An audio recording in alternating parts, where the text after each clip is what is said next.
The news day continues here on One News Now. I'm Sean Yao. At least 49 cops are set to face charges over an alleged drug haul cover-up. PNP Director Eliseo Cruz said that these officers allegedly pilfered around 42 kilos of shabu. The supposedly stolen haul was part of the 6.7 billion pesos worth of illegal drugs confiscated in a bust last year. The police director is expecting indictments to follow suit. It turned out that the contents of the two luggages were more or less 42 kilograms of shabu, with an estimated standard drug price of 285,600,000 pesos. Among those to face charges is former PNP Drug Enforcement Group Director Narciso Domingo. Cruz said that Domingo may face stiffer administrative cases relative to his subordinates over the alleged cover-up. Pwede kang parusahan sa ginawa mo at pwede ka rin parusahan sa hindi mo ginawa. And we expect him to do the thing that should have been done by a director to prevent or even the recovery of this 42. Dapat naiayos yun. And the country's top cop has spoken up about the alleged cover-up in the country's biggest illegal drug bust. Let's bring in our correspondent, Brian Basa, who's joining us live from Quezon City. Brian, hello. What did the Chief PNP have to say about this issue?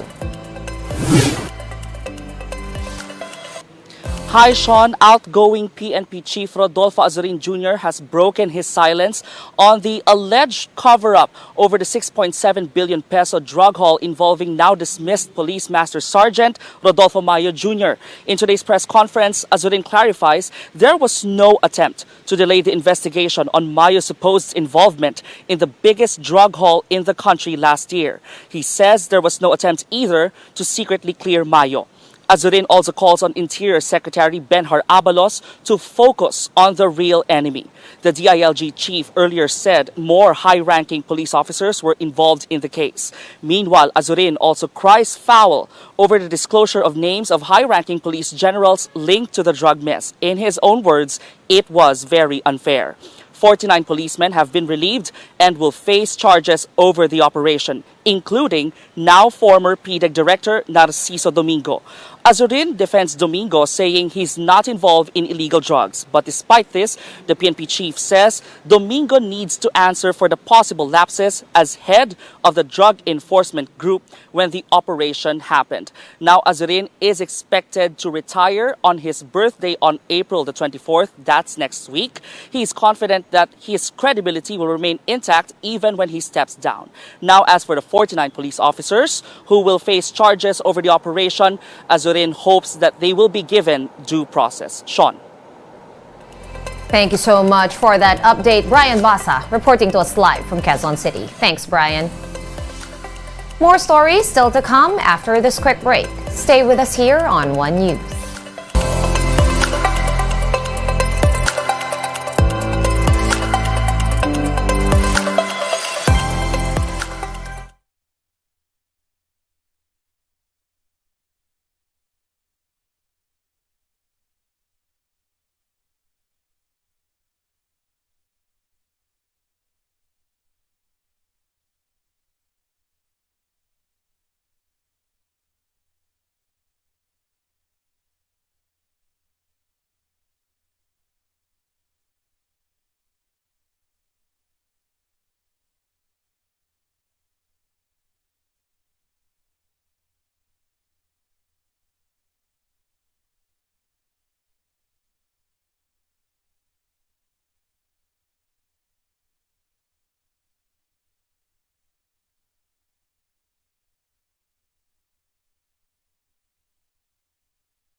You're still watching One News Now. I'm Sean Yao.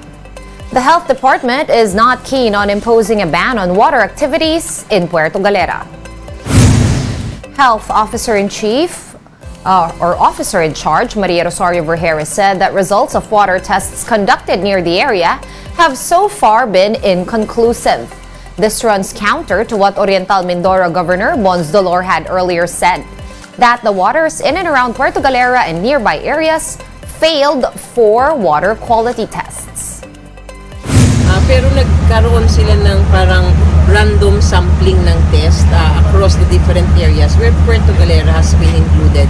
Pero hindi pa conclusive nga, kaya hindi pa natin masasabi. In the meantime, Vergeres advised those who may have been exposed to the oil spill to watch out for symptoms and consult with a doctor.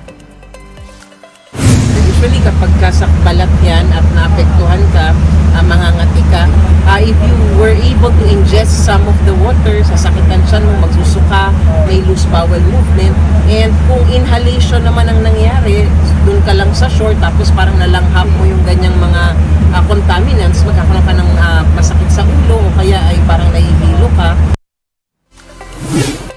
In other news, Maynilad is advising customers in parts of Metro Manila and Calabarzon to store water due to a week-long service interruption.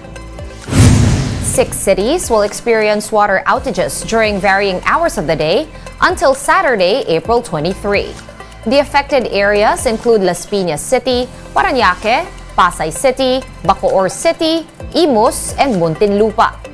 Maynilad says the service interruption is necessary as it has extended maintenance activities in its plants. The water concessionaire also assured that its water tankers are delivering potable water to affected areas. Let's now take a quick look at today's other top stories. The National Water Resources Board has approved additional water allocation to the Metro Manila or Metropolitan Waterworks Sewerage System or MWSS. The additional allocation from 48 to 52 cubic meters per second covers the period of April 16 to 30. The NWRB says increasing the pressure will support efforts by the MWSS in addressing water interruptions in the west zone of Metro Manila. The Cotabato City Government has announced an academic break for all levels from April 17 to April 20 for the final days of the holy month of Ramadan. Meanwhile, Malacanang has declared April 21 as a regular holiday throughout the country. This is an observance of the Eid al-Fitr, which marks the end of 1 month of fasting and reflection among Muslims.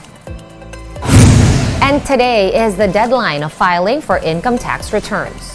The Bureau of Internal Revenue said that this morning, only 4% of the 4.65 million taxpayers in the country have yet to file their ITRs before the 5 p.m. deadline today. The BIR is confident that it will hit its 2023 target tax collection of some 2.6 trillion pesos. One News Now will be back at 5:30 p.m. I'm Sean Yao. We are One News.